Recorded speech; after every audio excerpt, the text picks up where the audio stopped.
Bonjour, je suis Amy et je vous emmène sur les routes de Centre-Val de Loire à la rencontre des acteurs pour la planète par les travaux publics. Vous voulez en savoir plus? Alors suivez-moi. Aujourd'hui, nous nous rendons à Ingré et Orléans pour vous parler des pistes cyclables. Pistes cyclables, voies vertes, bandes cyclables, voies de bus partagées. L'usage du vélo est conditionné par la création d'une offre suffisante et de qualité. La voiture représente aujourd'hui une part prédominante dans les déplacements quotidiens des Français. 63% sont effectués en voiture, contre moins de 3% à vélo. Le vélo est une solution efficace en matière de décarbonation puisque, sur un trajet domicile-travail de 10 km, il permet d'éviter annuellement l'émission d'environ 700 kg de CO2.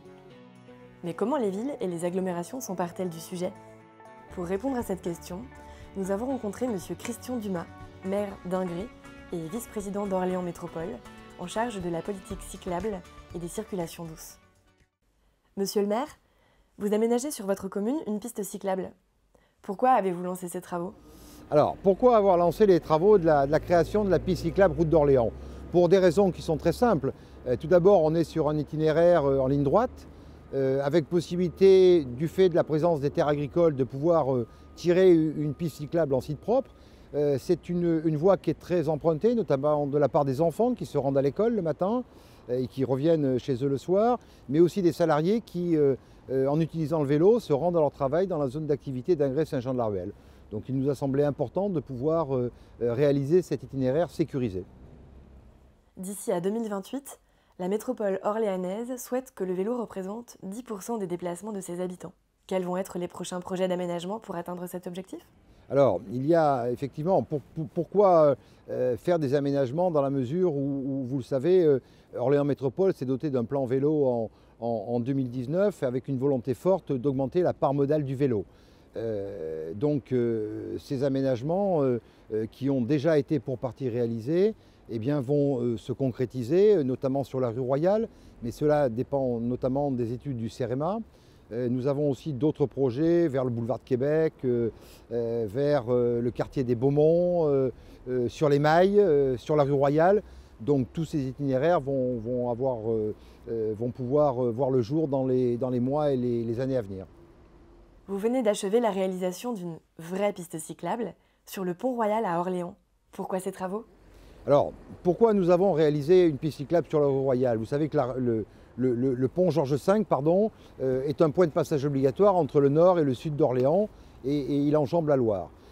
C'était un lieu assez dangereux pour les vélos, pour les piétons et donc nous avons réalisé une piste cyclable qui, comme je vous l'ai dit, se poursuivra et au nord et au sud et les fréquentations qui ont augmenté de plus de 70%, notamment du fait de la période de crise sanitaire, ont montré toute l'appétence des cyclistes que de pouvoir utiliser cet itinéraire.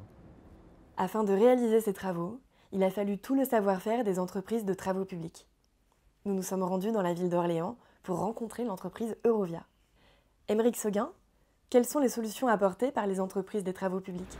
Alors bonjour amis, ici nous nous trouvons à Orléans, sur le pont Royal, où les travaux publics, et particulièrement l'entreprise Eurovia, ont pu participer à la modification d'une route, tout simplement pour en faire une piste cyclable. Cette piste cyclable se matérialise par un enrobé clair. Ce sont des nouveaux produits que nous essayons de mettre en place pour modifier les couleurs, pour pouvoir distinguer les espaces cyclables des espaces circulés par les voitures. C'est incroyable tout ce que les travaux publics peuvent faire pour rendre la planète plus belle. Si vous voulez en savoir plus sur les solutions des travaux publics pour le climat, rendez-vous sur le site www.acteurpourlaplanète.fntp.fr. Vous pourrez aussi rencontrer près de chez vous les acteurs pour la planète en mars 2022 lors de Place des TP. En attendant, je vous dis à très bientôt pour un nouvel épisode d'À la rencontre des acteurs pour la planète.